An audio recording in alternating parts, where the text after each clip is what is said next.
The best supplements to support your diet, which we went over this a little bit, but they fill gaps that you can't fill with your normal diet. They do not do the work for you. If you cannot cover your bases with normal whole foods, then you should probably re-examine your diet. But some people are still a little bit deficient in some things. These are not going to be micronutrient supplements. They're just going to be more of like protein powder, creatine. So protein powder has the same effects as eating normal protein. It'll support muscle growth and recovery. It'll help you meet your daily protein needs and may improve body composition if you're not eating a boatload of calories. So this will help you stay fuller for longer. It's very helpful on the go if you want to make like protein oatmeal, which I love to do, or just like a protein shake. That's also very good. Creatine monohydrate. This one is one of the most studied supplements in the entire world. It increases strength and power output by enhancing ATP production, allowing for more explosive lifts and better performance during high intensity training.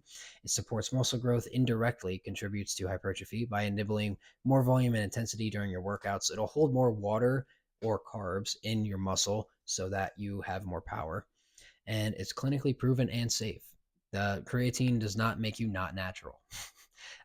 Contrary to a lot of parents' beliefs. You would be surprised how many people have told me that when they were like 17 or 18, they brought creatine home and their parents are like, no, you got to stay natural. Like, you get creatine from eating like red meats.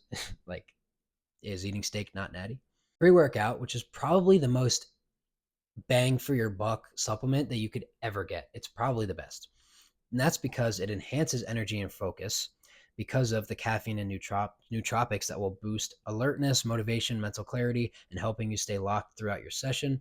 So it'll also reduce perception of effort because you'll be so hyped for your lift. You'll have so much energy to have as much force output as possible. So you'll have improved performance and endurance. So ingredients like beta alanine and citrulline malate can increase blood flow, delay fatigue, and help you push harder for longer, and increased volume and muscle pumps. So, by increasing blood flow and reducing perceived effort, pre workouts can support greater volume and intensity, which are key drivers for hypertrophy. Pre workout is the best supplement that you can get. If you're just having like energy drinks, then getting a pre workout would be more of a bang for your buck. It's lower per serving, lower cost per serving, and often a better mix of ingredients that will help you with your workouts. And then also very, very popular nowadays is appetite suppressing medications. So like a GLP-1, retatrutide, people mostly know Ozempic, but these are not needed unless medically prescribed. These medications are intended for individuals with clinically diagnosed conditions like obesity or type 2 diabetes. If you're not in that category, lifestyle based strategies are safer and more sustainable. It's like getting the answers on the test. Okay. You might pass and it might be a little bit easier, but what happens after the test? You don't know anything and you want to know stuff. You don't just want to get the answers and then just that's bullshit. Holy shit. I started so bad. It also affects hunger signaling. So it can kind of stop your appetite or your food cravings, altering how your brain responds to hunger and hormones, which also creates like a bad perspective on food. It kind of makes food like some evil villain that you have to stay away from, which is totally not true. Everyone needs food to survive. They can aid in weight loss, but in most people, it also just risks under eating. If you try to eat, you'll just throw up. Muscle loss and nutrient deficiencies, if not closely monitored. Most people just take this shit over the counter. It's not cool. It's honestly very dangerous. And I've seen an increase of younger teenagers using this kind of stuff, which is insane to me. But this should complement, not replace. See how I put the space in between here? It should not replace training and nutrition. These drugs are most effective when used alongside resistance training and eating a whole food diet.